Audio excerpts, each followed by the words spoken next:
Welcome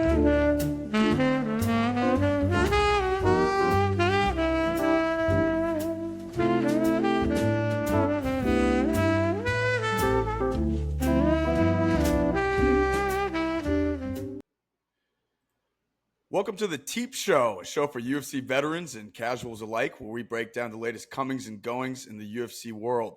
I'm Alex. That man to my side is Jonah, or J-Man, and we have a packed show today, recapping UFC Fight Night Riyadh, previewing UFC 303, and doing our first ever viewer mailbag. So we're going to start off with a giant victory lap, aren't we, Jonah? And that's recapping UFC Fight That's Night our boy. Riyadh. This is a bias and subjective show. And in a bias and subjective show, you have favorites. And Yes. one of our very favorites, both of us, is Rob Whittaker.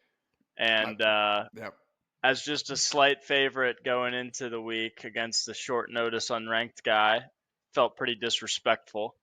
So Absolutely. I'm pretty damn happy.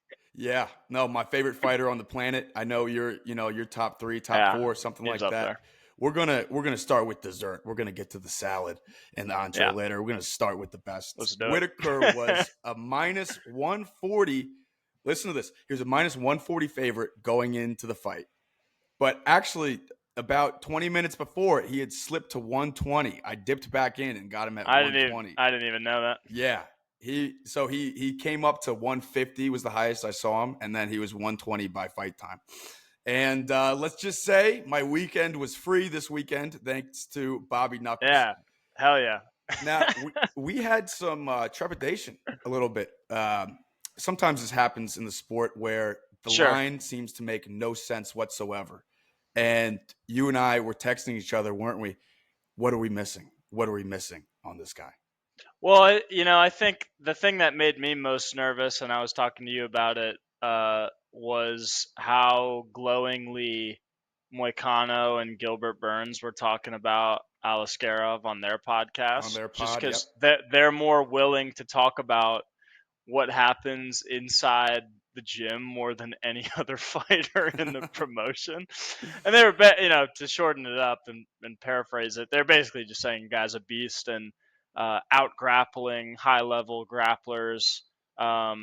Gilbert hinted at the fact that I forget what camp it was for Usman, but basically it was like Usman's main sparring partner for a championship fight and was kind of like going toe to toe with Usman in the gym at Killcliff or whatever. I think it was named Sanford at the time. Right.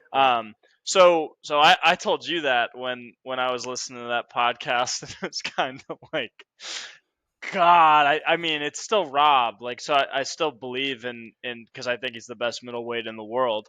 I still believe in him, but when you hear stories like that from people who know what they're talking about, in the biz, it can get a little scary. But at the end of the day, I mean, I think it's not like either of us ever flipped on what we thought was going to happen, and what happened could not have been larger validation for the both of us. Absolutely. Yeah. I mean, we're talking like just completely outclassed. Rob threw the same feint 3 times and got the same huge reaction out of Ikram. Yep. And then on that, I should say it's not 4th feint, but the 4th time he kind of hinted at it, he threw the overhand right when Ikram went low to kick him. And that was just the beginning to the end. Like, I mean, it must have been 10 shots that eventually put him out and got the ref to stop it. But that one shot that wobbled him was it. Rob was actually the tiniest bit disappointed. I don't know if you saw him on the Australia kind of Fox Sports Australia that they do, but he was talking to Hooker and Volk, and he was the tiniest bit disappointed that his patented head kick actually didn't land because Ikram was already folding over. Like it grazed him, but Ikram was already but that uppercut was fucking sick. And I was happy for Rob. He was talking about it too on Ariel's podcast this week because he's just he as good as he is and as much as he hurts people, like finishes just haven't seemed to have come his way in recent years, even in fights where he's dominating. So to put out a guy that everybody, again, talks so glowingly about and knock the shit out of him, like that uppercut was nasty, and those, I mean, he had to do them because the ref didn't pull him off yet, but those couple of punches against the fence weren't even necessary probably No, to put him no. out, especially with the narrative that nobody can finish people in the new gloves and whatnot. That felt fucking good to watch. So That I'm might be happy his. for Rob. It might be his first finish since Brunson. Yeah, I that want to might be say, right. That might be right. but to your point, he's done damage against. He knocked Cannonier Major down. damage. You know, Major who's got damage. one of the Yeah. best chins in the world. Vittori, who's the Crimson Yeah. Chin. Major damage on Vittori.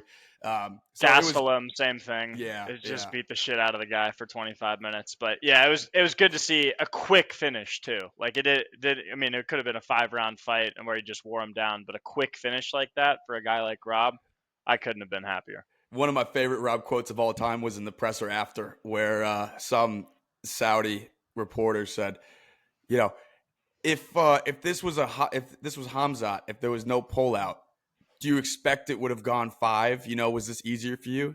And Rob goes, "Mate, if I had wheels, I'd be a bike.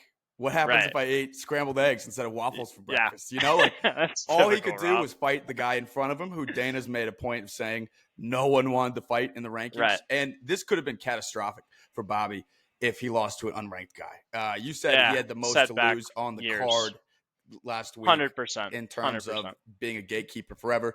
Guess what? He's right neck and neck with Sean Strickland for that number one contender spot. No doubt. The podcast is now 1-0 on bets that you have to make, and we'll be looking to keep it forward. You have another victory lap to take. I Yeah. can't take it. That's in the form of Alexander Volkov dominating with relative ease Sergey Pavlovich, who we think is, one of, if not the second scariest heavyweight in the world. Yeah, Pavy's tough, but I think Volkov gets a little too much disrespect at heavyweight. I mean, really, just because the fluky Delu loss in the last 10 seconds, and then Aspinall is just that good. Like I don't think. I mean, it's heavyweight, so anything can happen. So, Yeah. but I don't really think any heavyweight should be favored against Aspinall any given day. And then it was a really really difficult matchup against Cyril Gahn. Like if you don't have any ground threat for Gahn, he's probably just going to piece you up for 5 rounds exactly like he did. Yeah. But I mean, that was just a really smart fucking fight from a long fucking dude that's like a world class kickboxer, and he showed it for 15 minutes. Like, I mean, there's still a chance if they rematch tomorrow that Pavy's reach is so long and he's so powerful that he could knock him out within a minute, but I'm not surprised at all by what I saw from Volkov. I don't think he gets nearly the amount of respect that he probably should at heavyweight. I think I'd even take him over John Jones tomorrow. That's how good I think Volkov is. I think he'd beat Stipe tomorrow, which isn't. I don't think a lot of people would argue that at this point, considering Stipe is turning 58 next summer. But um, Volkov's my point is Volkov's one of the best in the world, and people don't give him the respect he deserves. You don't think John Jones would Cyril Gahn him? No, no, I don't. I think Volkov, because Volkov, that might have used to have happened. And then a couple, maybe 2 or 3 years ago, Volkov just got fucking jacked, and became Swolkov, and his takedown defense has gotten way better. He looks like he could be on juice.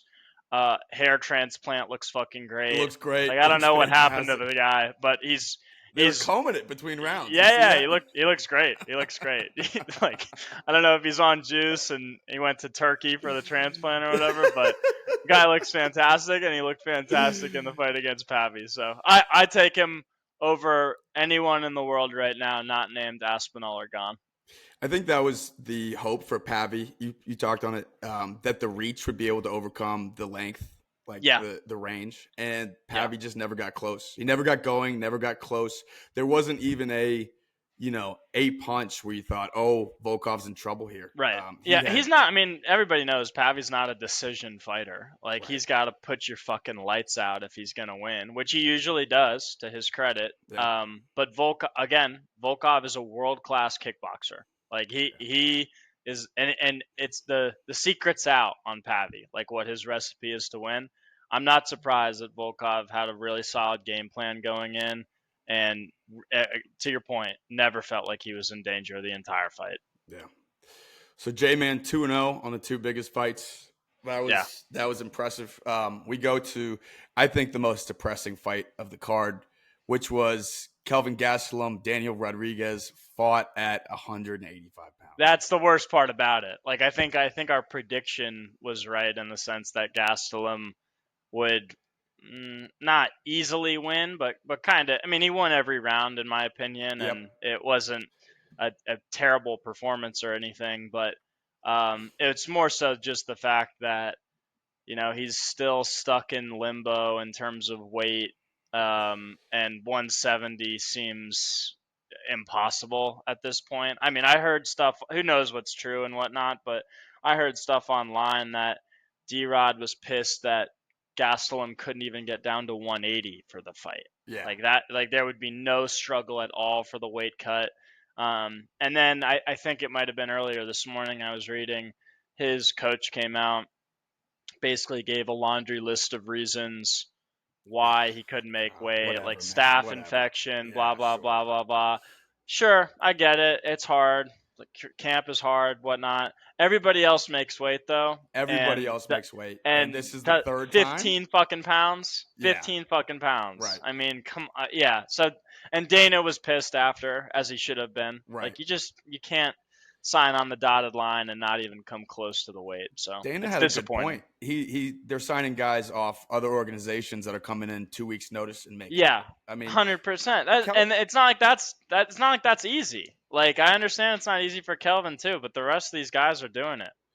it's just so strange with Kelvin because he looked flabby. He looked fat. Like Yeah, it didn't not even look drawn like out at there was all. it didn't look like there was an effort. I Crazy. mean, Yeah, shades of when Wonder Boy was fighting Darren Till, and yeah, Wonder Boy's dad was pissed. He was like, "That boy doesn't even look like he's trying to yeah. make it." Not And even that suffering. was they fought at I think 174. Like that Right. was 4 pounds, right? This Yeah. is a whole nother weight class. This is a Nick Weight Diaz. class It of was a weight class, 15. right? It's a weight class, not even a catch weight. A whole fucking weight class. Yeah. Like, it's just unacceptable. I hope. I mean, it seems like it's easy for us to say from here, but I hope they can figure it out, because, like, I just don't see how can you not get lower than 185? Like, bro, 15 pounds. And 15 pounds you're going to he has miss by. no shot. Even though we harped last week about his heroic performance in a 185 interim fight, he's got no shot with those 85ers. I mean, No chance. no No chance, chance. no Yeah, chance. he'll beat, like, middle of the pack guys that aren't very, like, meaningful for the landscape of the title picture or Right. anything, but I mean, in terms of, I don't even think he could beat any ranked 185ers right He's now, I to think be he's a honest. rankings gatekeeper. I could see him Yeah, flirting with 14, 15 for the exactly. rest of his career. Yeah. Which is fine, but it's just disappointing when you fight for the title against Izzy like that, yeah. and you come so close, and now you're in, like, rankings purgatory because you're fat as fuck and can't cut weight at all. I don't want to be this guy. I really don't. But it rubbed me, and who cares what I think, right? But it rubbed me the wrong way. He comes out with a show the day after, missing weight with I Kelvin saw that. Gastelum, like making Yeah. fun of it. I get it, make fun of yourself, but dude, it was unprofessional. Well, the And the the part that everybody was pissed at too, I think, especially D-Rod's team, was he didn't, like, and the UFC, he didn't mention anything until fight week. Like, if you know you're not even going to come close to making weight, like, don't make your opponent kind of go through all the bullshit and weeks of preparation it takes to cut weight, right. and then show up at the last second and say, "Oh, by the way, I'm gonna miss by 15 fucking pounds." What Like, I mean, screwed that's Yeah, garbage, that's dude. garbage. What screwed D Yeah. Rod is he was already at like 177 when he got the Right. news. So he had Right. to put on weight, you know. And Yeah. look, I think I think D-Rod had a case for round 2, if I'm remembering correctly. Maybe. Yeah, Yeah, you're right. but Maybe. it was a pretty close fight for a unanimous decision. Yeah, D-Rod's not bad. It was a decent scrap. You Like and I I'm disagree not. on that, but someone that Kelvin might be seeing soon in that 14 to 15 range is the one-eyed pirate, Shara Bullet. J-Man, I I'd don't like think to you see were that. I don't think you were impressed this weekend, were you? Uh, everything's relative to expectations. This guy kind of gets a hype train around him because he's got that fucking eye, and he does look. I mean, he's literally getting cast as a villain in a Hollywood movie right now. Is he? Because he should. Yeah, I mean, because he looks the fucking part. For Like I sure. doubt the guy Scary has had Russian. any like acting experience in his fucking life, but yeah, he definitely looks the part. Um, and he's skilled. He's got good stand up skills. I don't know if I believe in him as like a contender at all in the division because he was making Bruno Silva look like a D1 All American Wrestler. wrestler. Like I don't think if you face anybody with grappling skills, they'll probably embarrass you if Bruno Silva's doing that to you. Yep. But he's got good stand up. I'd like to see, what would be a good fight. We've talked about Kopilov on the podcast before. Like I'd love to see matchups like that where they just Yeah. kind of stand and bang, and they're some of the most technical stand up fighters in the division or entire promotion. Yep. Um, but I mean, if you like, let's just say, for instance, Kopilov fought Fluffy Hernandez earlier this year, and we saw how that turned out. I think it'd go even It worse would go for worse. It for would go Shara worse for Bullet. I sure. mean, I mean, he has terrible takedown defense, to but be from Dagestan and not wrestle is yeah, crazy. it seems like, it's like being from America not knowing what football is. It's like He's hard to basically believe. not even like a mixed martial artist, in my opinion. Like he's trained stand up and Muay Thai his entire life, Yeah. and has just kind of fallen into the UFC because he's marketable and he's got decent enough skills to where if they hand feed him good matchups, he can win, and that's why he's undefeated right now. Yeah. But the second that the style doesn't fit that mold, he's in trouble. I was very unimpressed. I thought Trocoli's gas tank was abominable. Yeah, It kind of a little bit of a sitting duck, and the stand up looked good but not great. I think it took a long time to get him out of there. Obviously, like you get the finish. Um, you can't have too many complaints, but for how much hype he's getting, I'm more confident in Patty holding gold someday than I would be in Shara, and so that tells you all you I don't need to know, know there. but maybe they could like hand feed Oh, dude, Chara the most ridiculous stand up matchups in the division. Even then, I'm not saying that I'd take it. But yeah, there's nothing there in terms of like a top oh five yeah, a middleweight top one tier day. skill set. No way. I don't even think the stand up has a chance to be top 5 in the I division. don't either. I don't Yeah. either. So, last victory lap for J Man. I asked you your pick in Volkan Ozdemir and Johnny Walker, and you said Yeah, Volkan. I I Volkov. I think kind of same thing I was saying with Volkov at heavyweight. I think Ozdemir doesn't get the respect he deserves at light heavyweight. He's had a hell of Um, a schedule. I mean, yeah, man, you he's know, he's fought he's tough fought fucking dudes, dudes right? and put up even in losses. He's put up good fights. I mean, people forget in Yuri's debut, Volkan was whooping his ass for a round. It really, I mean, it didn't look the exact same, but conceptually, just in terms of Yuri was getting his ass whooped for a round and a half, just like he was against Rakic, but his chin is godly, and eventually he just walks through shit and has so much power Yeah, and doesn't give a fuck that he'll put you out. That's right. kind of what happened with Ozdemir. Like Ozdemir is really good, really technical, really tough, great striking. Yeah, Um, looked pretty, and I know he lost again, but I'm a big Krylov guy. He looked good against Krylov there in yeah, the first round. yeah. I think we watched Went that together, maybe. Yeah, we did. And I thought Krylov would win that just because I think Krylov's one of the best in the world. But Ozdemir went to decision with Ankalaev. Like, I know I was just Ankalaev gonna say, yep, won the fight and I think might have won every round if I recollect that correctly. But, you know, this guy is not a scrub.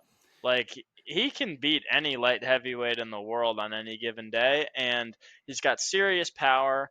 And Johnny Walker might be the shows, chinniest guy in the yeah, UFC. yeah. I mean, and no other fight showed it more than last weekend. Like, he looked really, really. I mean, it's gone. It's gone at this Yeah, point. If unless you can fight Lionheart again and bounce around the outside and just kick his calf over and over, like, he's not gonna look that great against any of the top light heavyweights. So yeah.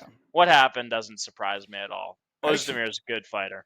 I actually think Johnny's only path forward in terms of, if he wants to climb rankings would be to put on a shit ton of weight and go up a class and Yeah, try to grapple with guys, like it's not a bad idea. try to be like he'll never be Almeida or Almeida, something. but Yeah. be like a submission guy at He heavyweight. could. He's fucking massive at Have light the speed heavyweight. advantage, yeah. Yeah. Yeah. So, all right. News around the sport. First off, we have Ariel breaking or strongly hinting that Right. Max and Ilya are strongly hinted for Salt Lake City later on in the year. This is before Volk gets his shot. Obviously, Volk's back in training, but Max, I think, deservedly cut the line with that BMF stand-up performance. Yep. Yep. What do you have to say about Max and Ilya? Oh, it's tough, man. I think just because Max kind of shook up the whole community at 300 in a fight that not a lot of people. I thought Max was going to win that fight, but not a lot of people were favoring No. Gaethje there. Yeah, for sure. And the fact that he did that to Gaethje, not just the knockout itself, but really over the whole course of 25 right. minutes looked Yeah, great. right. I think a lot of people are kind of like, oh, Max for sure. And On even the back of that performance, like, yeah, oh, he knocked out Gaethje. Now he's going down to 45. This is going to be easy exactly. money, right? Yeah, and even I'll admit, I think, we'll see how I feel when the time comes and that card comes around. But just off the top of my head right now, I'd probably lean Max. But it's a little disrespectful to Ilya. Like, I think people For are sure. forgetting a little bit For how sure. good that guy is. Like, if you can beat Volk like that, and he's just got such serious fucking power, dude. Like, it's totally possible. Just like Volk did. Volk won the first round on every judge's scorecard, and then was winning the second round even more favorably. Just one And touch. he's All it took just was got one touch. such fucking crazy power. It's Just this touch. and it's happened before. Like, you saw it in that Jai Herbert fight, was kind of notorious. Oh, Like, man. yeah, Yeah. that's Yeah. probably one of the nastiest knockouts I've seen in recent years. Folded him like a chair, brother. Yeah, and so I think, it wouldn't surprise me at all if Max came out, put pace on, just out voluming the shit out of him like Max does. Yeah. And then one fucking One combo. touch. Well, One combo can yeah. do it, man. Yeah. Like, I don't know. I don't think it's a 50-50 to me. I'm curious to see what Vegas has to say about it when that line comes out, because I think a lot of people will want to take Max. Yes. Absolutely. But Absolutely. dude, Ilya's real deal. Ilya's arguably the best boxer in the sport right now. So I don't know. I could go either way on that. What about you? Two things. I think one, you touched on it. I think whatever the line is, it's going to get bet Max heavily for Agree. Yeah, that 300 he's a performance, favorite. but he's also a fan favorite, right? Yeah. And people are going to say, "Oh, he's got the chin." That's the storyline of the fight is Max's legendary chin, been knocked down once, right? And Ilya's legendary power. Ilya's probably almost definitely got the most power at 45 ever, and he's only, Yeah. Shout out to Josh Emmett, brother, for taking Yeah. that beating for I 5 mean, rounds. I Like don't know if that it's guy. good for your future or your wife and children, but Right. yeah, For you must be parent a teacher tough son of a conferences bitch. in 10 Yeah. years. Who are we talking about? But I mean, that's the ultimate test of his chin. The chin is Yeah, legendary. It's held up against anybody.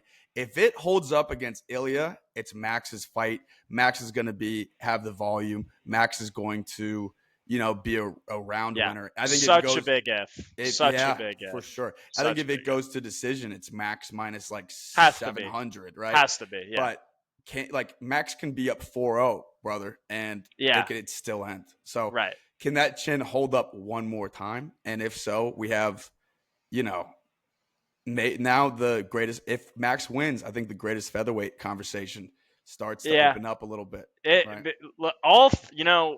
It's funny because Max was probably completely out of that conversation after the last fight against Volk, Yeah. as he should have been. Yep. Um, and now the door's back open. This Like is you the can only take set of Ilya, circumstances that could have opened that door for right? Max again. And if he wins in Salt Lake City, I he don't want to see. gets I don't and want to see it. deserves I don't want to see Volk it. 4. He gets it. I Yeah. mean, that's a fact. Um, Best of and, 7. yeah, I mean that's fucking crazy. I mean, it's fun. He's gonna be holding the belt in their fourth matchup. Yeah. Like that's crazy, man. Right. I kind of hope it happens to an extent. Like Yeah. not even as a Volk fan or a Max fan, just like for a storyline purpose to eventually like climb that hill or see if Yeah. he can. That'd be Would fucking it would be wild. one of the most legendary, if not the most legendary career in the Hundred sport percent, hundred that to come percent. back like Like that. Yeah. the title reign when he was literally younger than I am right now, and then the redemption story of knocking out Gaethje as an underdog, beating this fucking pit bull in Ilya, Yeah. and then overcoming the 0-3 deficit to Volk. God, what a timeline! Yeah. Like Right. Right. that'd be sick, dude. Younger than us when he Yeah, was knocking out crazy, Ortega, just fucking crazy. nuts. Real quick hits. We seem to have settled on a main event in the Sphere, which Dana White is telling us is going to be the best event in the history of live entertainment.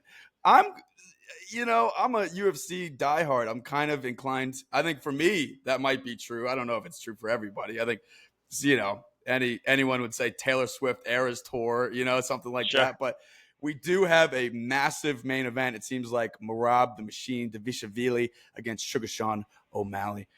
Real quick, this has been an inevitability. We were talking this time last year about how Marab, it's funny how Marab is the most deserving guy in the Yeah, UFC of a been title the most shot, and he deserving. can't get it. He finally is getting it here. Real quick, do you think that's the appropriate non-Mexican? I'll say because it is Mexican Independence Day in the Sphere, right? Sure. Do you think that's an appropriate spectacle to put on for the biggest live entertainment of all time? It's tough because if I knew that Sean was gonna win, I'd say yes because Sean's such a star. Yes, but coming out to superstar in the but last fight. Yeah, yeah, I mean yeah, that's yeah. that's epic, man. Like he's only on the rise, but I don't think Sean's gonna win. Excuse my And language. If Marab wrestle fucks his way to a 5-round decision, it's like that would be the worst capstone on that event. the thing is, I think that's the most likely outcome. For And sure it is. He for shot Dana, 47 times on yeah. Pietro Yan, So for Dana to, kind of put all this hype in the air about how this is going to be the greatest live sporting event ever, dump all this money into it, and then for it to probably end in that is tough. I'm a little surprised that cuz I would have thought that Ilya Max would have made sense for that because Yeah, you either get Holloway, who's a fan favorite, piecing up Ilya's face for 25 minutes, and it'd probably be pretty back and forth. Although yeah, I'd give Max the edge in a decision. yep, Um, or you get Ilya, who's a fucking superstar globally now, probably with a knockout, and you yeah. get your highlight and whatnot, and you get to build either one Win-win, of them. Yeah, win-win. I mean that's what the fight that I thought made more sense. But now the likely winner of the Sphere card main event is going to be Merab. And I like Merab. Like I like Merab's Marab great, too. great fighter, super deserving of the shot. He's going to be a great champion if he wins, and has done a great job marketing himself. Right. But this is the Sphere main event, man. Yeah, Like right. this is a one-time thing. Dana's, We're you spending know, $16 million a day trying to figure this it's thing crazy. out. Yeah, like the talking about the production and all that crap. Like, Right. why would you want the winner of the main event to be Marab? Like Well, that's painful. it brings some shades to me of Habib McGregor in terms of styles. But imagine instead, no bad blood though, no bad blood. Sure. And instead of aggressive takedowns to sub attempts, just pinning him against the cage, and hammer fisting his head, And little Marab's nowhere near the star that Khabib was, and right, even O'Malley's nowhere near the star that McGregor right. was. Like, No, it's and it's it's a it's a fine that they don't C-list have those version. stars, but Marab pales in comparison to some of it. I mean, like, you know, Hate if to I be got this to pick, guy, a little bit of a decision merchant where yeah, Habib was finished everybody, right? And that's right, not exactly true, but Habib finish rate was a lot higher than Marab's for sure. sure, yeah. I think if it was my perfect world, I don't think John Jones would have agreed to this, or maybe he wouldn't even be healthy in time. But I would have loved to have seen Jones and Stipe as the Yeah, main event for that yeah. card, and if not that, then Ilya Max, like I said. But Seems um, weird to put him in Salt Lake City, right? it does. I don't really get it, but I guess they'll do. I guess they'll do Ilya Volk in Spain if Ilya wins. Seems like that's the plan for Ilya's next fight if he's able to defend. Um, I don't know. It's obviously the fight to make. And they need to do it before the end of the year. The event is the only thing that's a little questionable for me. Sure. We're going to move on to previewing the card this weekend, UFC 303, which has undergone more cosmetic surgery than a Kardashian. I think the storyline of this card is when you type in UFC 303 on Google and you look at the main event tab, you have no less than It's canceled, canceled, canceled. four Yeah, canceled main event yeah, fights. And there's five on a main right. event. So, Yeah, and so props to the UFC for retooling this in a way that we haven't seen yeah. since 295. Jonah, I know That you had to drop remember. a bag. Had to Re- drop a bag Yeah, for for that. sure. Yeah, But I know you remember John Jones and Stipe were supposed to headline 295.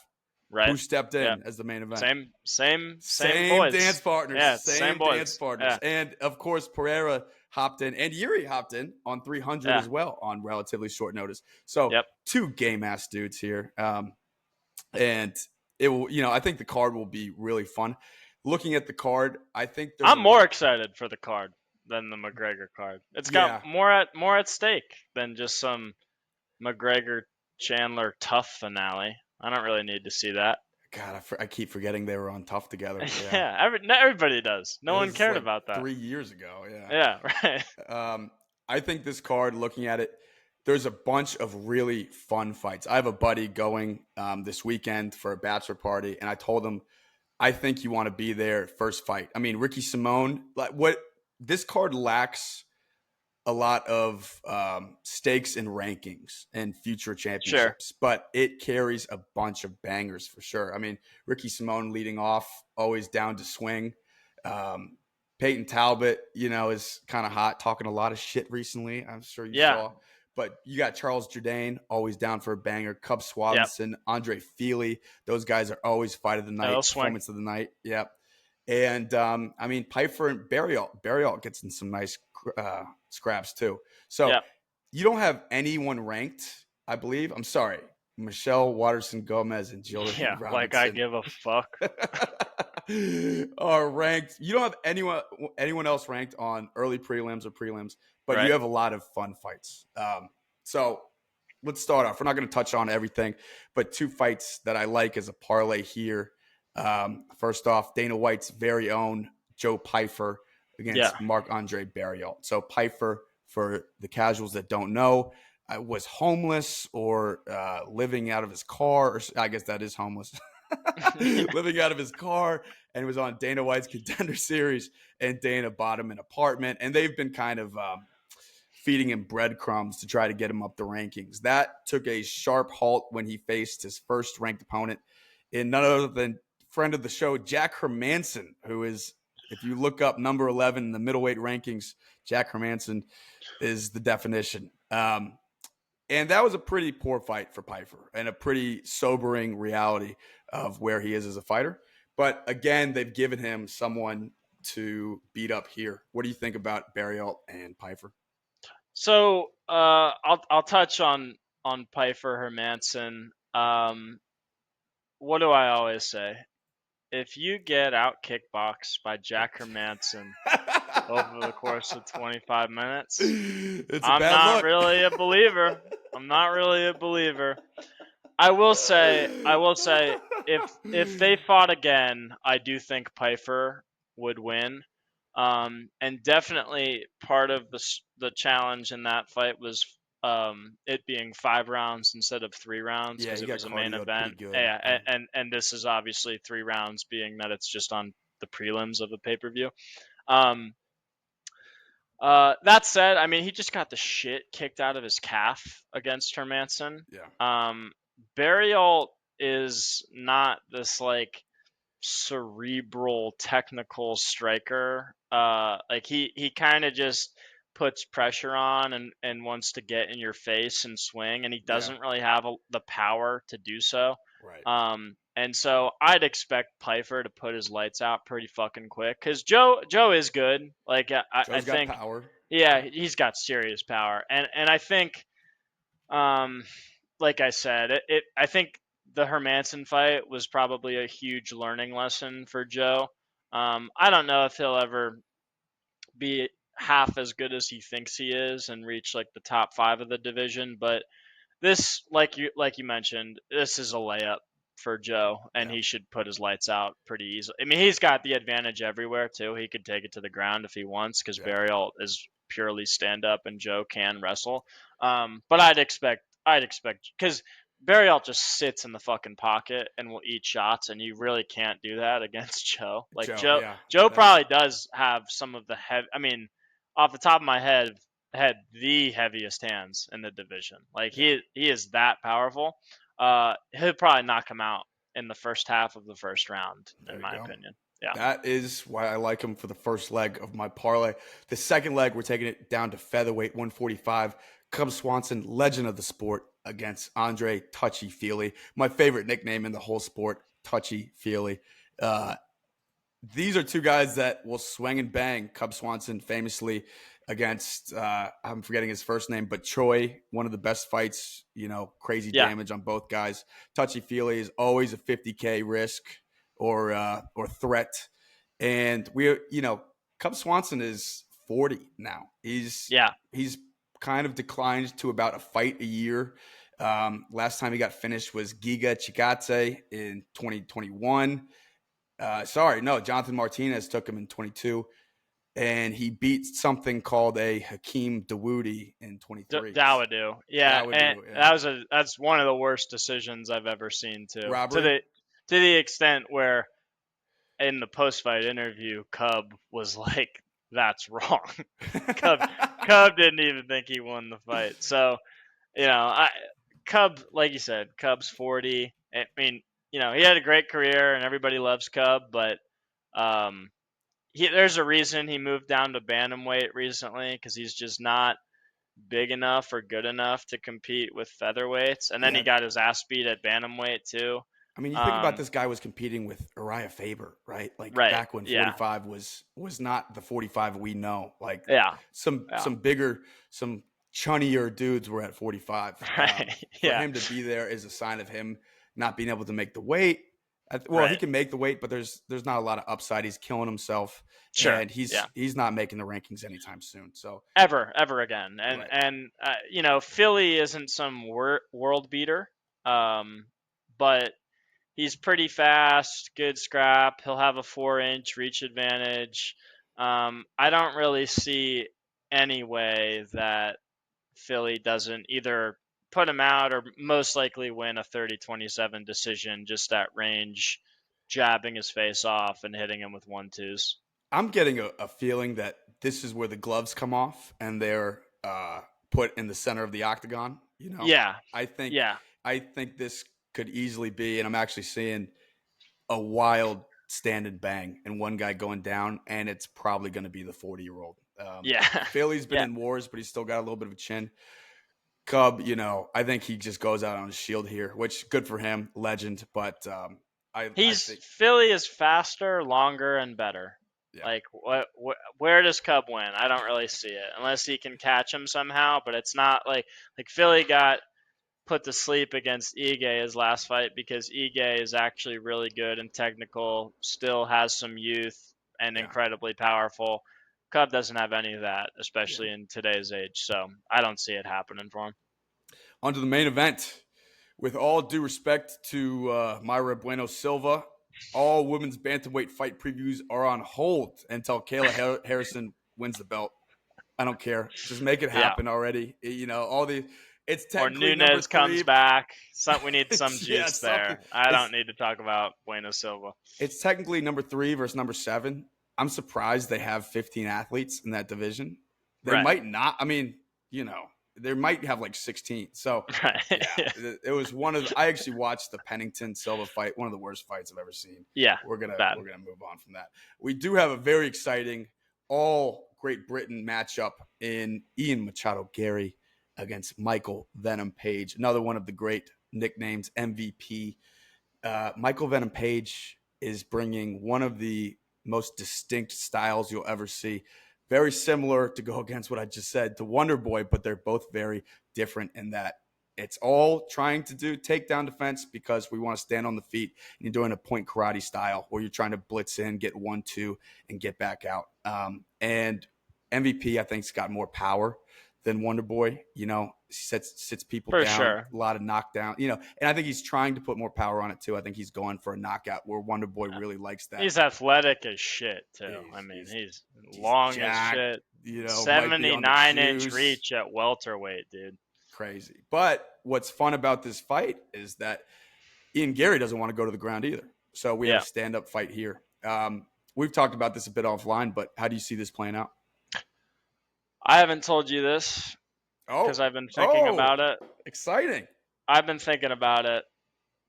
You want to end Uh, things? yeah. I, since it got announced, I've been picking MVP, and I've come back down to earth today, and I'm gonna go with Gary. Yeah. I Okay. think if you think about the level of competition that they've faced, and who they've trained with, Gary's trained with a lot of the best guys in the world, and any of even guys that don't like Gary will tell you he's one of the best in the world. Um, Probably, I know he doesn't do it in his fights because he hasn't needed to ever. But probably can take it to the ground if he wants to, or at least clinch a little bit. The reach disadvantage does worry me a tad. But I think it really just comes down to the fact that I think Ian Gary is really fucking good. I respect MVP. I think he'd beat a lot of ranked guys that are primarily strikers, but I think Ian Gary is like, he's literally nicknamed the future. I don't know if he can beat Shavkat whenever that time comes, if it does come, but I'm gonna go with Ian Gary. MVP's low key 37. Doesn't have an ounce of takedown defense. He got hand fed matchups that Bellator knew he'd win in Bellator. Got hand fed the Fed Kevin one in the Holland UFC. Yeah, matchup. for sure. For sure. I just there's nothing. There's not. I look. It's exciting to watch and it's impressive, but there's nothing um, sort of on paper that would make me think he can beat a guy that's as good as Ian Gary. Ian Gary's really I don't like him. We've talked about it on here how he's probably our least favorite guy. Again, this is a subjective podcast. He's Right. probably our least favorite guy in the promotion. That doesn't take away from the fact that he's world fucking class and will be in the title picture probably for the next 5 to 10 years. Yeah. I think he's probably going to beat MVP. What about You you? bring a good point that Gary's definitely got the edge in terms of where he's trained, right? He's been with Rocky. Leon Edwards, the 70 champ Yeah, in England. He's at Kill Shoot the Cliff Box. Yeah, he was at Kill Cliff where for a Chandler long called him time. out for Yeah, not showing up for wrestling practice. yeah, But that won't matter here. Those are things we can talk about when he faces a Sean Brady or a Shavkat. right, When we're talking about right. stand up here, I think it's a question of who goes first. And MVP will do these 1, 2, 3 blitzes, but obviously is never in the pocket. Gary against Neil didn't really like to go. We talked about this offline. You're less pessimistic than I am, but I see this actually being a very boring fight where neither guy wants to go. Bunch of leg kicks, a lot It's missed. possible. You know, It's possible. I would love for them to bang it out, but you saw against Neil, Magny was just sitting there, like that's a fight that's not really important or relevant to watch. Because Magny was a Magny always just sits there. The right. only way Magny can win a fight is if you get so tired from beating him up for 13 minutes, cough cough Mike Malott, that eventually he can reverse it on you and beat the shit out of you from pull a behind. sub or lean on Yeah. you against the fence. Yeah, Yeah, I'll say it could be a snooze fest. I'm definitely not discounting the possibility of that. I'm gonna go out on a limb and say Gary knocks him out though. I think he's just that knockout. good. Yeah, I think he's just good. That That's would it, be it. that would be a huge feather in the cap of Gary to get a Yeah, knockout of it just MVP. comes down to him being world class. That's all it is. Yeah, I think MVP's obviously got his thing, and he's a really sick fucking karate style dude. Great But dancing. this is MMA, and I think Ian is fucking top 3 level talent in the entire promotion. Um, Unfortunately, one of those others is in his division and ahead of him. But Ian's really good, and I think he's probably. I think I'm gonna say he's gonna put MVP out. I'm actually gonna flip with you. Thinking about this some more. I haven't told you this either, so a little surprise. Yeah, I think it goes to decision, and asking MVP to win any activity battle is a tough one. So like when you saw Neil, Ian was at least throwing a little bit more, and that's probably how he got the decision. It was close, but I thought it was the right call if I remember correctly. it was. It Yeah, definitely was. It shouldn't have even been a split decision. if I think the cleanest punches are landed by MVP, might even wobble him, but in terms of activity, there's a lot of MVP just standing there bouncing, for minutes at a time. So I'm going to go Gary decision in a terrible fight. Speaking of terrible fights, Anthony Lionheart Smith against God. the middleweight Roman Dolidze. Roman Dolidze, Georgia as a country is having a big moment, eh? You got Yeah, you got Euros Ilias from Georgia, Euros. Georgia looks good. just beat Viradona Portugal. Yeah, and Marab's getting a title shot. So, yeah, unfortunately, Roman Dolidze is trying to join that party, and we've talked about this. Roman Dolidze is a world class grappler. You saw that calf slicer against Hermanson. That's some top end stuff, for a lack of a better word. yeah. But he is coming off an absolute beating that gave Imavov his name, and he's fighting Lionheart Smith here on very short notice. Dolidze is actually favored, which I find hard to believe. I don't get it. I don't It get it at doesn't make all. sense to me. Sure, Dolidze might have the edge if they start rolling. I don't even know if that's true. I, I mean, look, we can talk all the shit about Lionheart we want, and I'll probably lead the way on that. But Lionheart's way bigger than him and a serious fucking black belt. Like I don't even know if Dolidze holds the advantage there. I think Lionheart will just 1-2 and calf kick his way to victory. Like it's that Absolutely, simple. Yeah. absolutely. And Dolidze, I know we thought Dolidze won the fight against Vittori, but the point He did. is He it did. was a it I was a was there. close striking fight against Marvin Vittori. If you Like can't out kickbox I Marvin Vittori, I don't you're think in trouble. I don't think you're gonna get a dub again, like a weight class up against a guy who's faster than you. So, yeah, I don't know. I'm a little disappointed they made this fight because it doesn't really do anything at light heavyweight. Like, I mean, even if the lead say wins, which I don't think is gonna happen, he'll get his fucking ass beat by any top 5 light heavyweight. It's not For like he's a sure. contender there. So No, no, no. I'm a little disappointed that it's not like Olberg, who he would have pieced up Anthony easily and gotten skyrocketed into the top 6 or 7, whatever it would be, and then probably have a number 1 contender fight. This does nothing. This does absolutely nothing for me. We're probably just going to see Lionheart win against a middleweight in a decision. Correct. And yeah, he's got the size when they go to the ground. You're absolutely right. Yeah.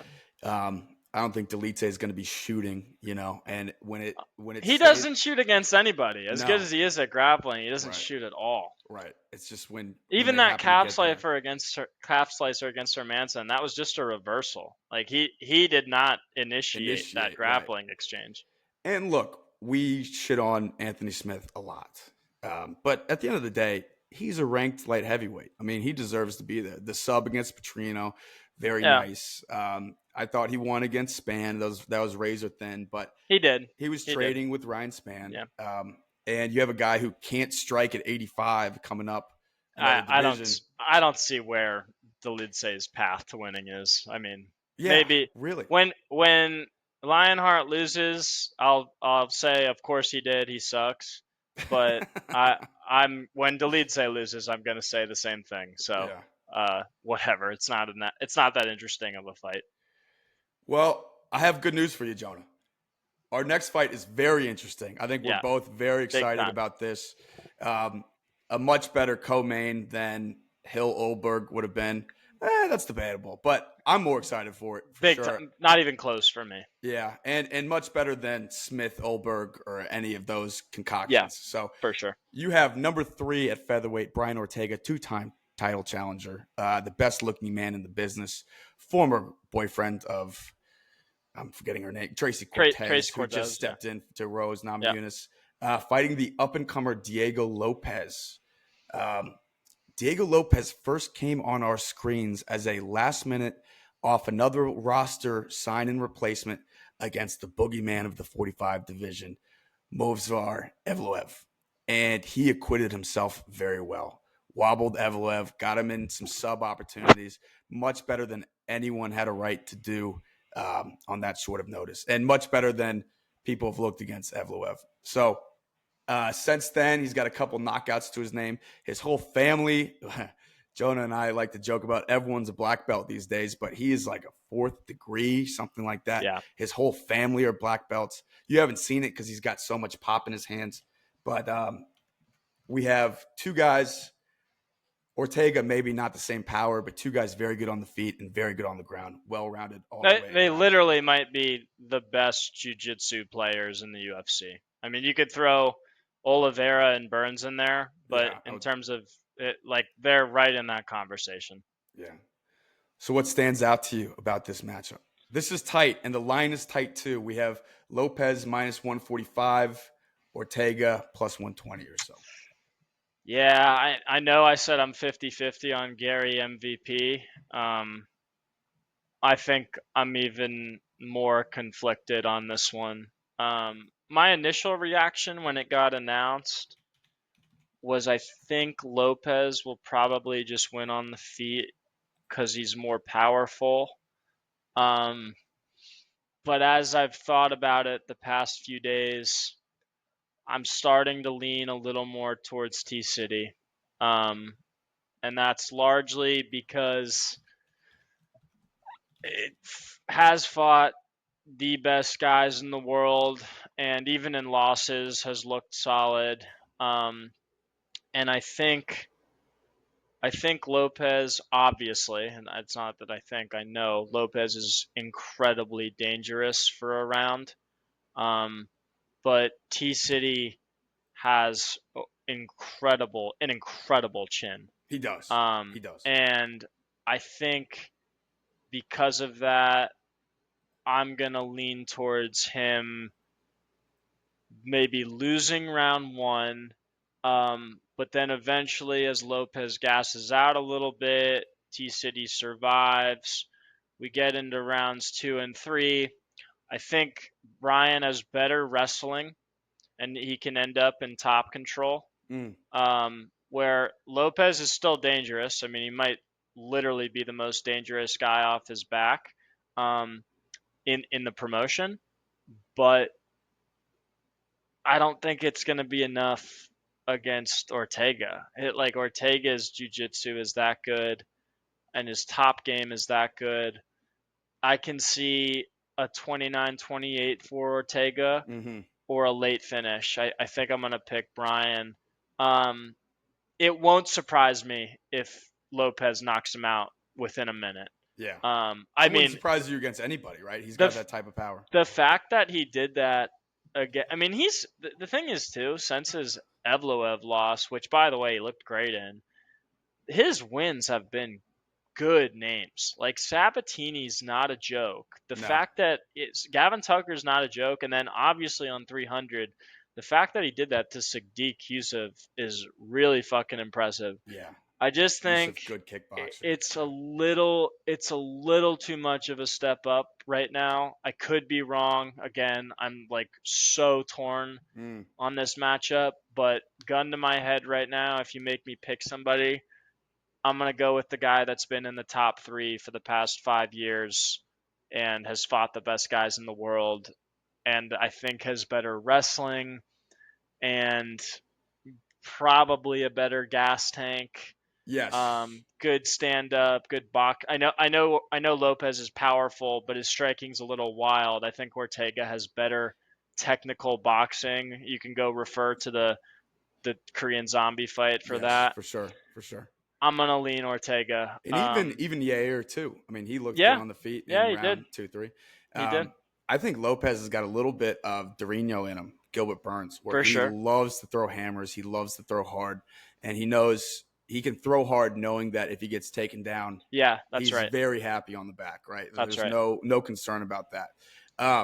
I think you're wrong, and I'll tell you why. I think with two guys that have jiu-jitsu this good, I think it's very similar to seeing Colby Usman 1 or 2, where Yeah, could be. especially one where two fantastic wrestlers, they just say, fuck it, we're not taking each other down. We don't want to play in this.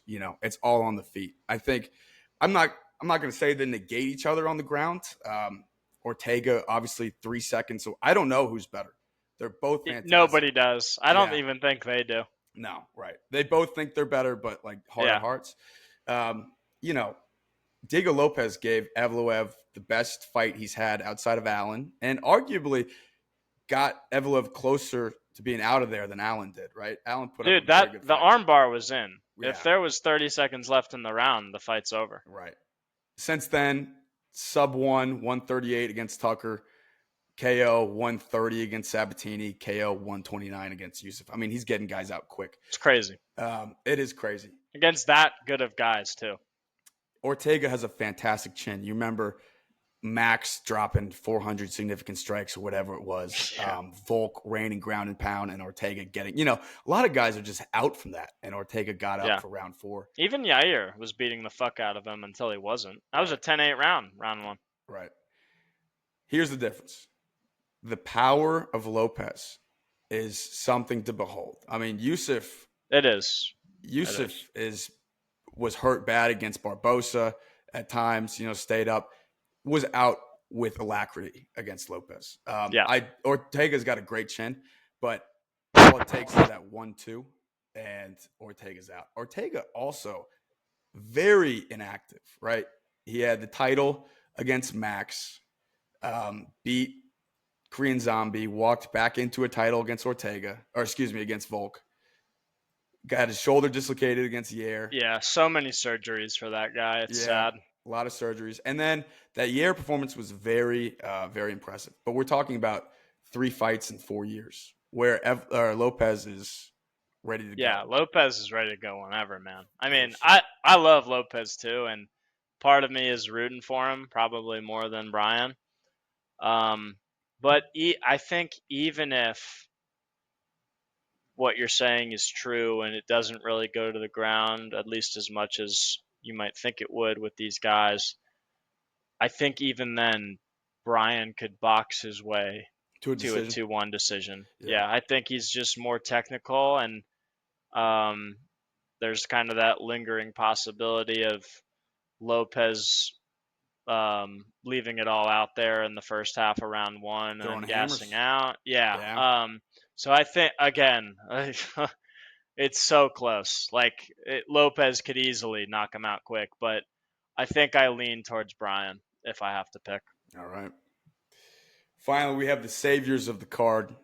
Two of my Yeah. favorite athletes.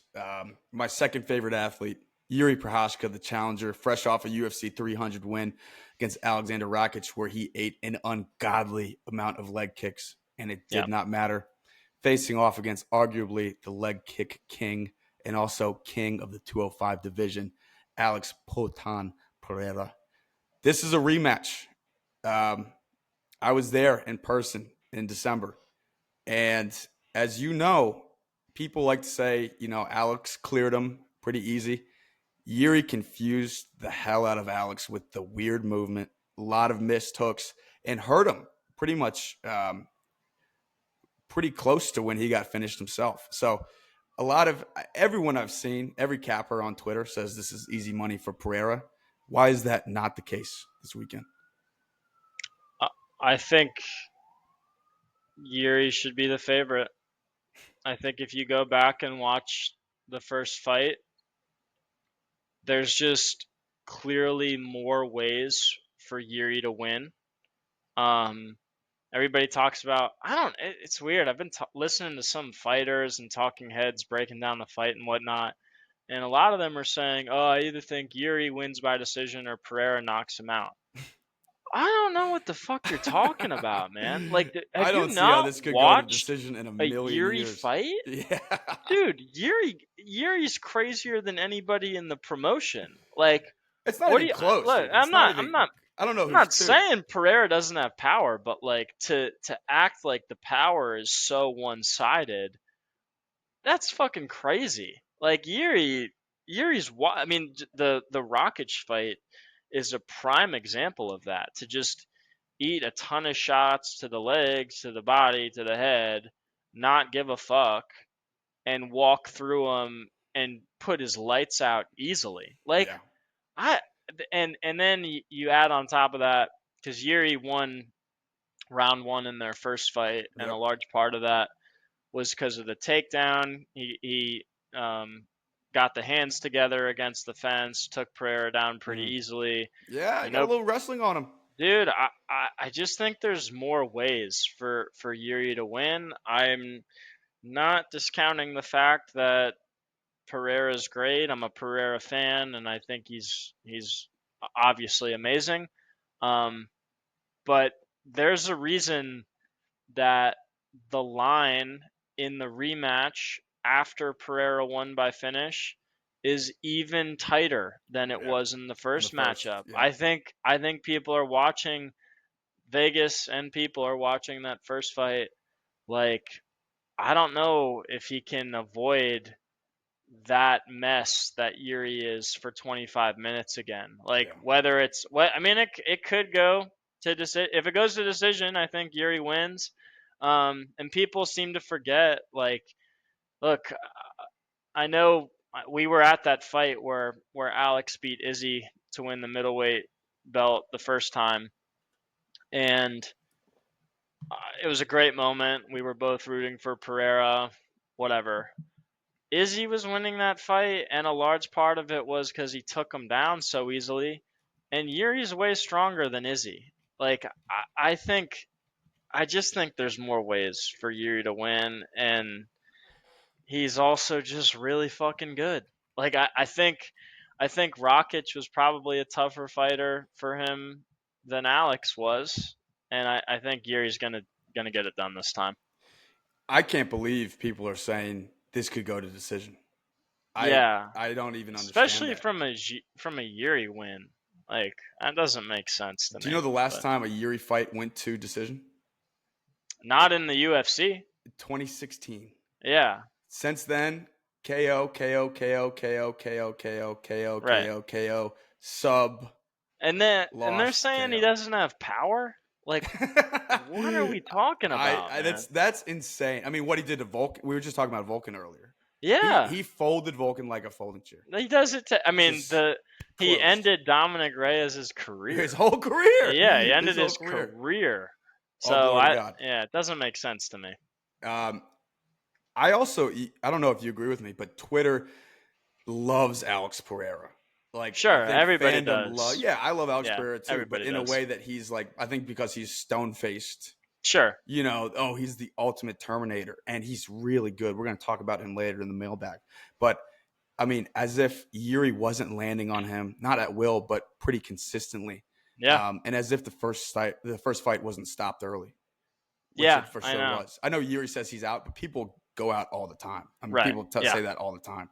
Um, so yeah, I haven't heard the lack of power thing, but like what he did to Rakic, dude. I mean, he literally just pushed Rakic.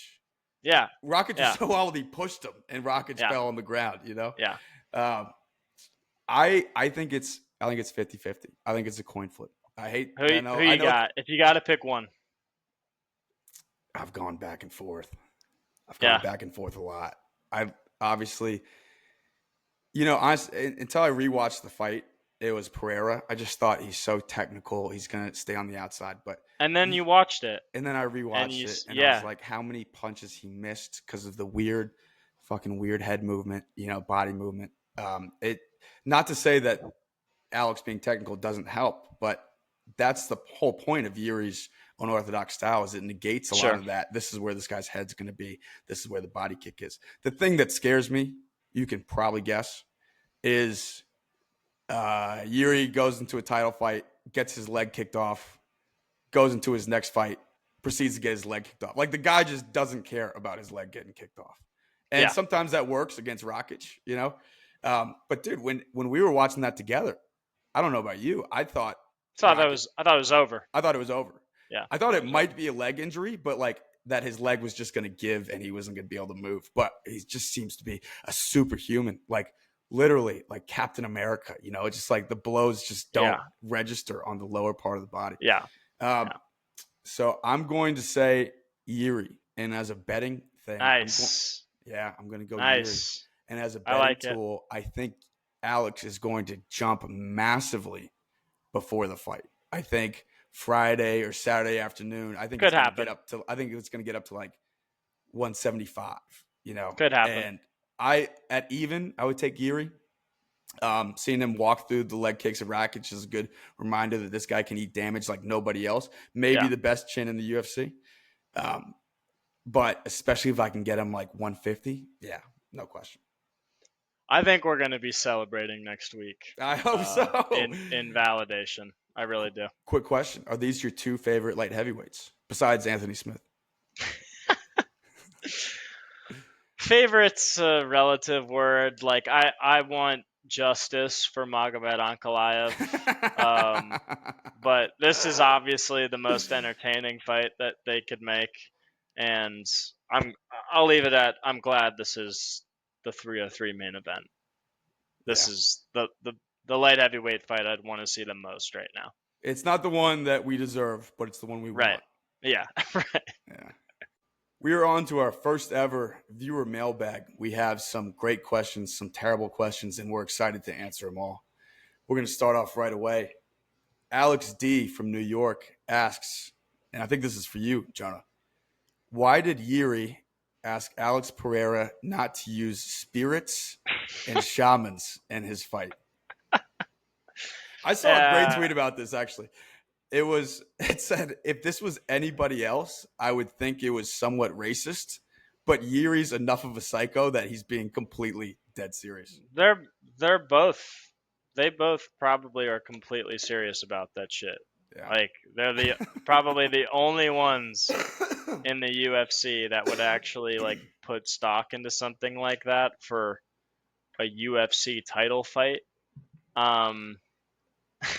Like I don't know. This is hoopla, as Ariel Helwani would say. And I mean, the funniest part about it was the fact that like Pereira didn't just like laugh it off and not acknowledge it. Like, No, he no, not at actually all. acknowledged it and was like, He was like, if you "You can't get spirits on your side, that's your problem. suck it, dude." Like, I got spirits, bro. that was a boss ass response. That's the only comment I have to say about this matter, I thought really. it was I mean, they're either both clown questions and responses or the coolest question response. Sure, Alex right, being like, yeah, yeah, I got the shaman, dude. If you don't yeah. have one, you're fucked. I don't know what to tell you. I think Alex D. The answer is that these are two extremely spiritual people. I actually don't know if either believe in a monotheistic religion, but they both are very spiritual people in like energy and Yeah, I their mean, spirits. Yuri's interviews, especially because he sucks at English, are some wild shit. Trying to channel power from nature and whatever. Power, Yeah, the fuck, energy. and you know, weird uh, motherfucker. that's why we love him. Yeah. Joey R from Dallas asks if Yuri wins, is an immediate trilogy imminent? Yes, yes, it is. I don't think trilogy. Yes, immediate. No, I don't think so. I I don't think see how you can't do it. I mean, no. these I think guys. I'll tell you I why. think Wait, let me tell you why. sure, Because both these guys stepped up not once but twice on short notice and saved UFC events. Right, so they sure. are both within very very good graces of the UFC, It'll and be owed. It'll be owed for sure.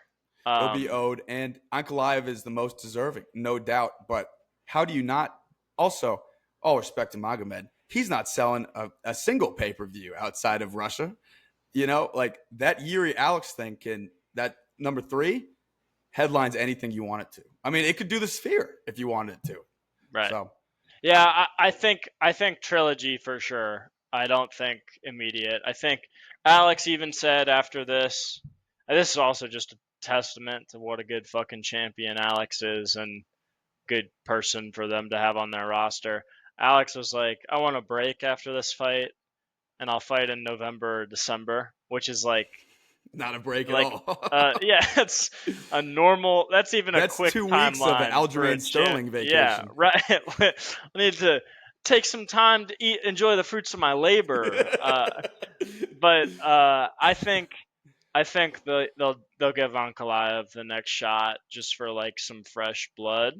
Um, Does Anka have and to fight again, or he's already there? I don't think so. I think they'll probably do Ankalaev in Abu Dhabi because it's the only way you can build Ankalaev is if you get him in Abu Killing Dhabi. Pereira. Yeah, yeah. Yeah, and I'm not even sure Ankalaev. I mean, I'd favor him, but I'm not even sure he beats those guys like I'm not all sure he every beats time. Yuri. I'm very Yeah, confident he beats Alex Pereira. I'd probably agree with that, but it's still a fight nonetheless. And I think Ankalaev will get the next shot, and then you know if the stars align, the trilogy will definitely happen at some point. But I think if Yuri wins, it's Yuri Ankalaev next probably. Maybe I'm being too giving UFC brass too many props, but I think they're smart enough to know that if you have the immediate trilogy, you never know that you'll have it for the belt again. Like everyone wants to see that fight.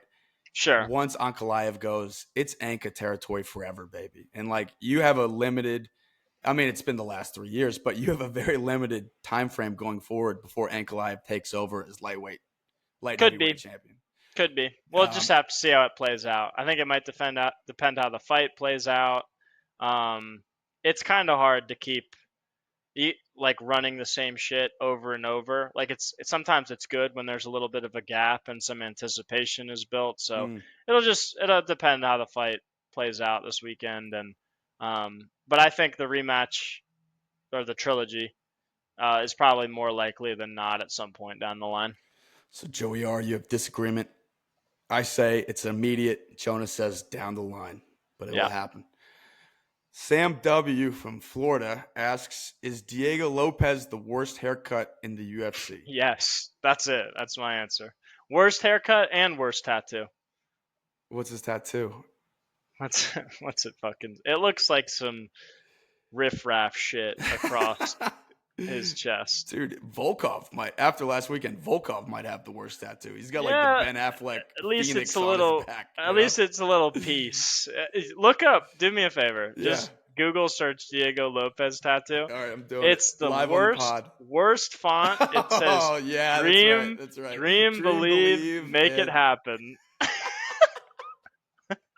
and and I on the embedded episode this week, it's typical embedded shit. Showed him going to the barber that he goes to before every fight and getting his hair cut, and guy should be executed. like right after the cut, it looks even worse than it does when you see him like during the fight or something. So, um, I love Diego Lopez, but goddamn, that is one bad haircut and one even worse tattoo. Um, I'm doing a little research right now. Marcin Tybura, do you remember what his haircut looks Yeah, like? yeah, yeah, yeah, yeah. He's It's got the bad. comb over on half of his It's head and the bad, other half but is bald. he's more just like a bad looking guy. Diego's actually a Diego, good looking dude. yeah, he's a solid looking guy, but he chooses to look like that. Like, that's like he's electing for that to be his appearance. So I think he wins my worst haircut and Okay. worst tattoo is a bonus answer. Worst tattoo, I think you could do a Mount Rushmore on, but yeah, I'll say he's the worst. He's the worst haircut, but also the best haircut. You're like this guy. Yeah, I This mean guy's it makes landing him fucking likable hammers. too. Yeah, Yeah, it's yeah, awesome. Kyle B from Jersey asks, "What's the best fight on the prelims?" yeah. That's a good question. I'm gonna say it's gonna be Cub and Feely. Yeah, that's probably going to be the most entertaining fight. Right. Again, like what this early prelim and prelim card lack in long-standing Sure. repercussions, it makes up for in bangers. And I think fight of the Yes, night, if I agreed. had to handicap a fight for fight of the night, it would be Pereira Yuri 1 and probably Cub Feely Yeah, 2. I think those guys will be swinging and banging. So I think that's a good call. Pifer Burial is a striking battle as well. The problem with it is I think it's going to end pretty quickly, whereas Philly Cub will probably last 15 minutes and guys have will get hurt a couple over times. yeah have over like 150 to 200 significant strikes landed. And I think Philly will win, but it'll probably be pretty entertaining. So that's probably the best fight on the prelims. Yeah. Noah from Florida asks, where does Pereira rank on a Mount Rushmore after a win Saturday, both at light heavyweight and all time? Hmm. So there's two ways to go about this. Two different questions. He is one of the few two division champs, Right. right? But he's also probably the least well rounded two division champ. Like he's had his path. He's been great. Don't get me wrong. He's been an amazing champ. But he's gotten very favorable matchups and pretty much since he got in the For sure. UFC. I mean, his path to the title didn't face a single wrestler when his wrestling was real shit.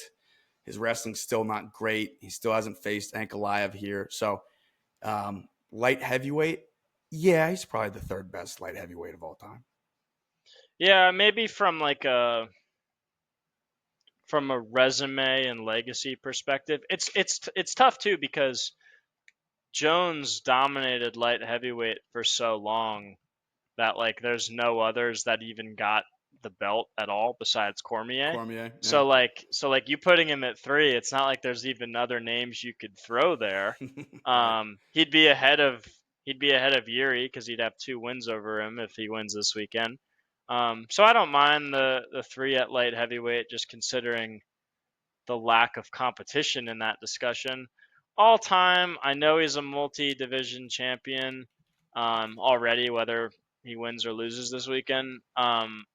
I don't think I would say his lack of defenses, at least so far, there's no way you can argue he's like top 10 all time in UFC. Like there's especially when they weren't allowing guys to fight in multiple divisions. Like I don't care that Anderson Silva was never a double champ or GSP got a cupcake win over Bisping for Bisping, yeah. middleweight. Like it doesn't matter. Like he doesn't even have the career that Volk and Max do at featherweight, just in Yeah. terms of their number of defenses and against the highest level of competition and whatnot. So, but that could change. Like Look, if he beats Ankalaev, if he slumped Ankalaev, I mean, those discussions start to move in motion a little bit. sure, Like sure. my biggest beef with him personally is, again, like it's been so handpicked his Styles, opponents, yeah, Styles.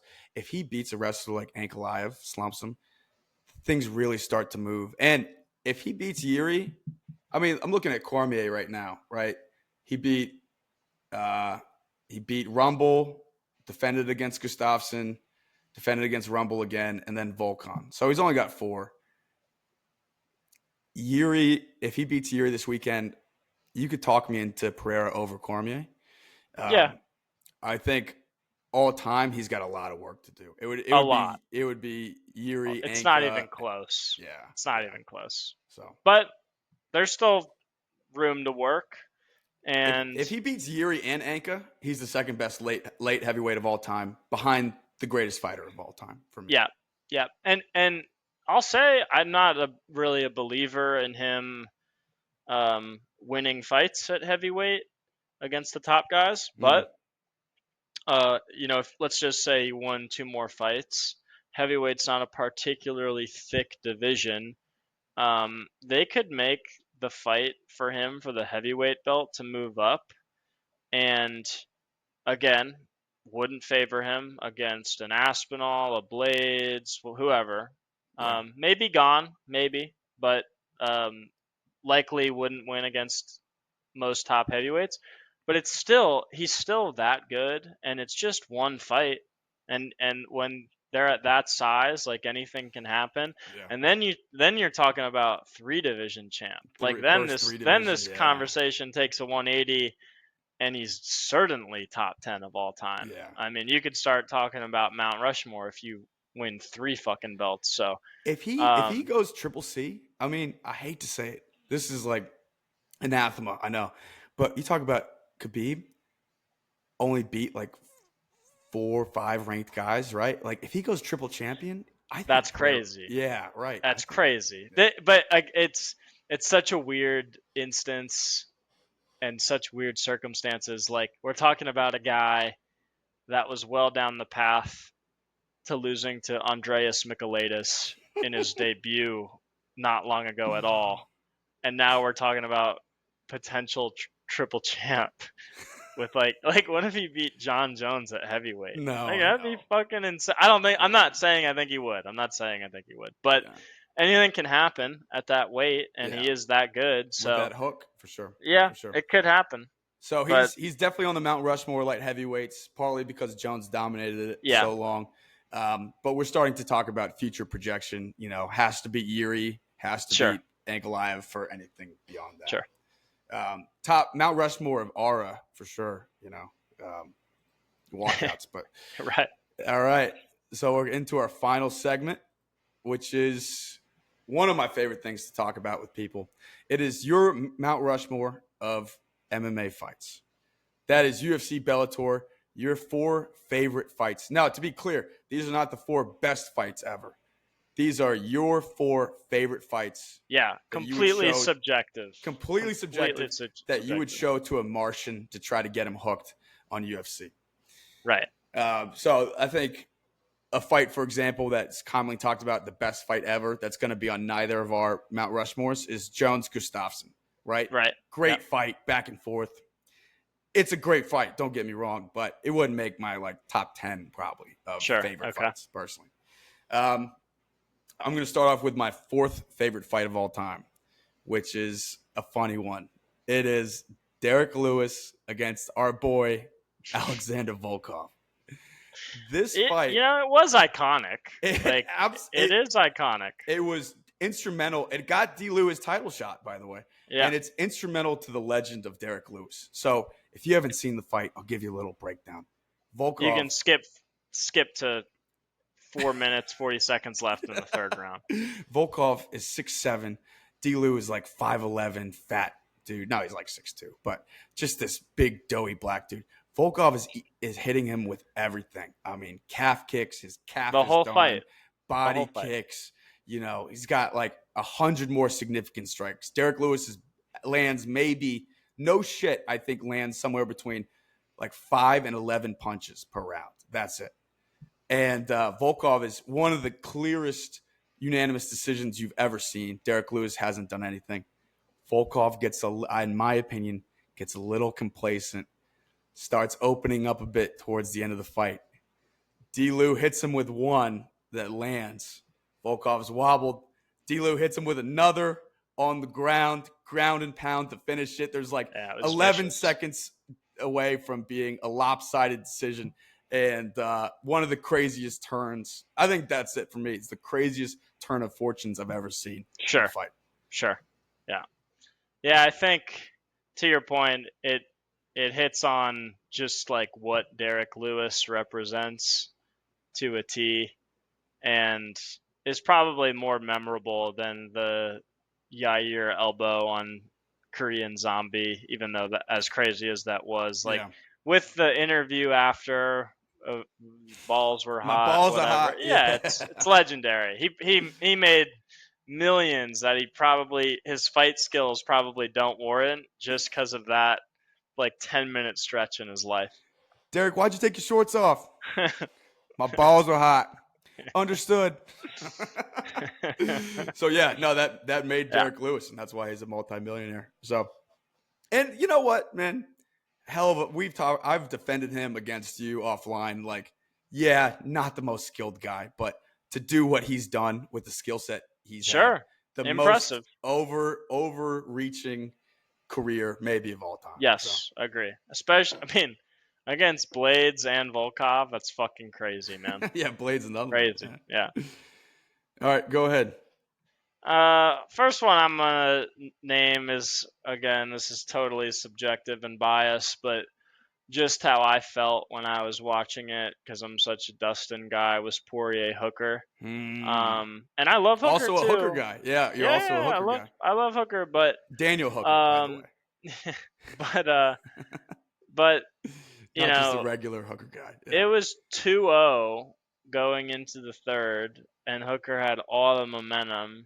Almost finished him. If he had another 10 seconds, might have finished him at the end of round 2. I think Poirier said he was like flashed, like he was pretty much out. Yeah. And then just like such vintage fucking Poirier to dog out a boxing fight against another like game scrappy striker. That's my favorite kind of fight. I know all these knockouts are fun and shit, but like when you can grind shit out like that, that's my shit right there, and that's my favorite fighter. That's like when I think of a Poirier performance, as much as exciting as like the finishes against Conor were, the Poirier Hooker fight is what like stands out to me in my head. So it's a fight that had no business going to decision on either side. Right. Yeah. And Hooker's so hurt in the 5th round. Like every punch, dude, you just see him kind of how he looked Tony after Ferguson, the like, fight. kind of shake his head. Yeah, he looked fucking bad after that fight. Yeah, straight. You see Dana going like no interviews. He's going straight to the hospital. Yeah. So that's one's again. It's completely subjective, but that's definitely on my Mount Rushmore. That fight is also amplified by being during the COVID era. Right. There's like peak COVID 100%. Where there's no crowds. And so you hear every single punch. Yeah. And man, that's a really good one to go watch. Yeah. The number 3 fight I would show to a Martian to get him hooked is the lightweight championship fight after Khabib vacated. That's Michael Chandler versus Charles Oliveira. Yeah. And this is a short fight that goes about 20 seconds into the second round. But in terms of all action, I'm a big fan of momentum changes. Sure. Chandler, we were very close to having Michael Chandler as lightweight champ. The 10-8 first round. Yeah, right. And, when Oliveira is searching for a takedown, kind of moving his head, just getting pummeled on the ground in round 1, that was very close to getting stopped there. So for that to come out, for the announcers to be, basically riding Chandler after round 1, and then that sneaky hook comes out of nowhere. Chandler gets on his bike and is trying to circle out, and then another hook puts him down. And the best part about it is Oliveira hopping the cage after and running Yeah, into the it was crowd. iconic. It was Yeah, iconic. iconic. And the start, bonus points for being the start of one of the best, most exciting title reigns of any weight division. Yeah, no doubt that belongs up there. I'll say for my next one, probably I don't know. This might have been one of the most entertaining fights, maybe the most entertaining fight I've ever watched. Out of a complete surprise was Whaley and Joanna, Yeah, and one. Yeah. especially because um, it's just in comparison to Izzy and Yoel after, which I literally was falling asleep during the fourth round. Yeah. What a fucking banger! I Oh thought God, that I hematoba on Joanna's head was great. I mean, nuts. that is a visual I'll remember on my deathbed. So I mean that has to be up there. I don't care if it's woman's straw weight, whatever the fuck. Like that's you. If we're talking about showing Martians fighting, I They mean, would try to take Joanna Joanna home. looked like Yeah, a fucking Martian. exactly. They would try to So take her home. But she's yeah, like, she's one of us. that one's got to belong on one of our lists. So Whaley Joanna is Yeah, the certainly on my crazy Mount heart too, Rushmore. that hematoba, and Joanna I just rewatched that actually the other day, and Joanna just keeps coming forward too and lands too. Like they're Yeah, both I thought punching she bags, won the but fight. I thought really, she won the fight. Yeah, I mean it's debatable. I'm not gonna die on that hill, but I it's thought one of those Joanna won. ones that's definitely influenced by how much damage she looks like she's Sure, taking. You know? sure. Yeah. Yeah, and that's totally fair. I mean, when you look like that, I don't blame a judge for being like, I don't Holy think you shit. got this one tonight. Yeah, right. My second favorite fight ever. I was in attendance for this. It was crazy. It's really close to my favorite fight ever. It's Kamaru Usman versus Colby Covington 1. And Yeah, this is on my list as well, so we is can it? double up Yeah, on this. yeah. Yeah, I'll let you talk about it too. But man, I talked earlier about Lopez and Ortega, how those two guys' ground sure. games are Yeah, so good that you might see the stand up. This was the epitome, the textbook example. Two All American wrestlers, just saying, we're not shooting at all. We're just going for it. the And respect for each other to not abs- even look for a takedown right, either way is right. fucking crazy. It's crazy. Yeah, Colby breaks his jaw in the second round, and you can yeah. see it. And he tells his corner and goes out and wins two more rounds. Like it's unbelievable. What'd you have that fight scored going into round 5? Completely objective. I think I had it 3-1. For No, Colby? I think I had it 3-1. Yeah, it's probably 2-2, but I had 3-1 Colby. yeah, I think I had it 3-1 Colby. And then everybody talks about so I had 3-1 Colby, and what he'll say and Colby's fans will say is like whatever, it was an early stoppage by Goddard, and I don't even necessarily disagree with that. Like it kind of was early. I don't think it deserved to be stopped at the moment it was, but he was certainly in trouble. And Yeah, a then lot of trouble.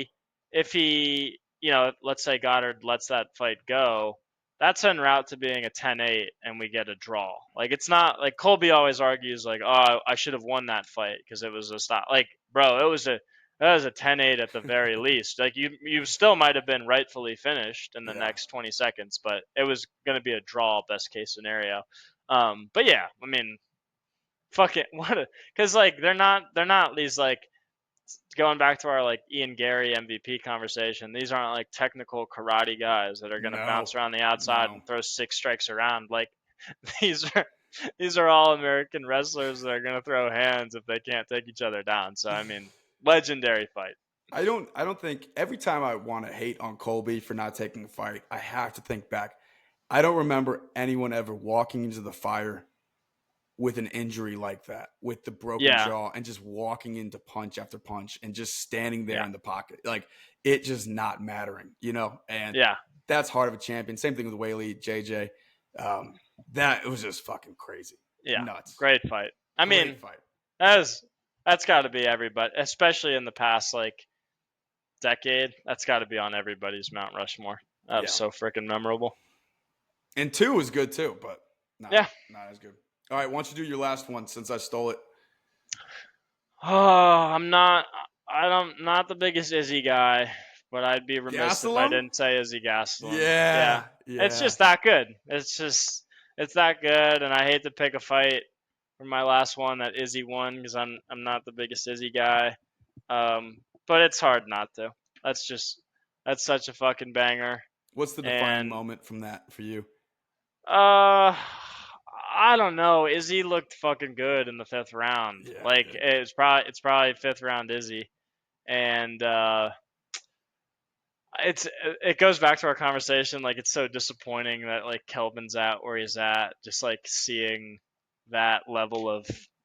potential. Yeah, right. Yeah, Yeah, like yeah. I mean, what a fucking fight. Um, and it's a shame. On the flip side of that, it's a shame that none of Izzy's fights have been Have reached that that level. that Yeah. exciting. So, I mean, Pereira won quite the maybe, but yeah. It was a good fight, but like most of them have been absolute snooze fests. Like if I have absolutely. to sit through Izzy Cannonier again, I'd I think that God, would make my Mount Rushmore of worst fights. yeah. I mean that was Izzy would have two spots. It would be Romero would be clear number one, yeah, worst fight ever, yeah, and yeah. then probably Izzy Cannonier. And it's funny because I mean the him and his camp are always dying on the hill of like, look what happens if you come after me, like Gastelum or Costa did. But so, I mean, look, the Gastelum fight was fucking incredible. It would certainly be like I'd watch it all the time if Gastelum had won that. That'd be fun as hell. Yeah.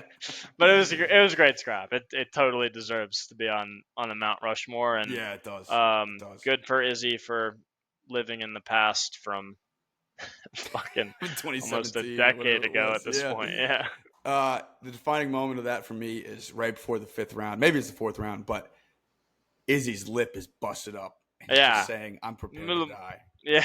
Yeah, This I'm fight's prepared to bad as die. fuck. And you go to Kelvin across the way, and he's doing his arm swinging thing, but he just looks Sure. gassed too. It's like Yeah, these guys are warriors. Yeah. yeah. And so that brings us to our last Mount Rushmore fight, my favorite fight of all time, which I've shown to girls on dates. I'm not proud to say, but it's happened.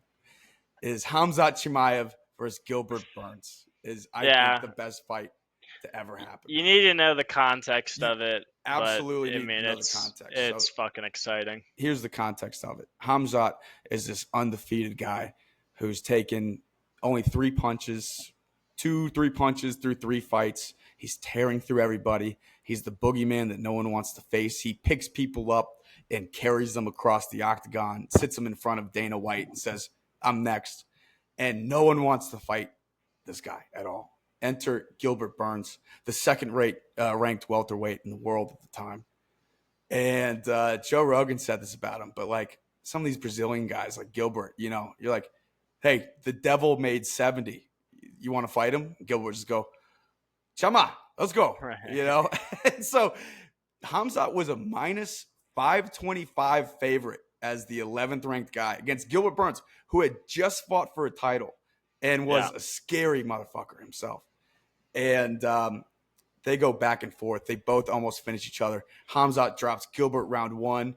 They have one of the best on the ground exchanges of all time, where Gilbert is throwing hammer fists off of his back while Hamzat's doing ground and pound. Just a chaotic, frenetic fight. And Gilbert hits him with one of the meanest right hooks, hammers I've ever seen. Hamzat's got a chin because that knocks almost anybody out. And Hamzat wins 29-28 deservedly, but each round very close. Third round especially, yeah, just an absolute banger of a fight. I Everyone thought thought, Hamzat won, but every time I watch round three, like I get reminded how close Gilbert was to actually pulling that off. well, Gilbert lands those four hammers in a row. Yeah. Like Right. Hamzat's doing this, and he's just landing again and again. Absolute boogeyman. Burns says, no problem. I'll take him. Very Yeah. close fight. Yeah. And Yeah. everyone expected Burns to get tossed. I mean, like I said, he was a minus 500, or he was like a plus 425 underdog. So gutsy performance. Back and forth, a lot of Even momentum rooting shifts. for Burns, I was like pleased with how the fight went despite the loss. Oh, Like for that's sure. how exciting it was. Yeah, just like Poirier Islam, right? Yeah. Like that was a good Yeah. fight. Exactly. So that's it for us. This is Teep Show 3. Good luck on your bets this weekend. UFC 303. Where is it, Jonah? It's in Las Vegas? It is. Yeah. Yeah, Las Vegas. Because it was supposed to be Connor. Right. Right. So keep an eye out for Pereira Yuri. Bet a little bit later if you're on the Yuri side. But we'll be checking in next week, recapping everything, and we'll see you guys soon.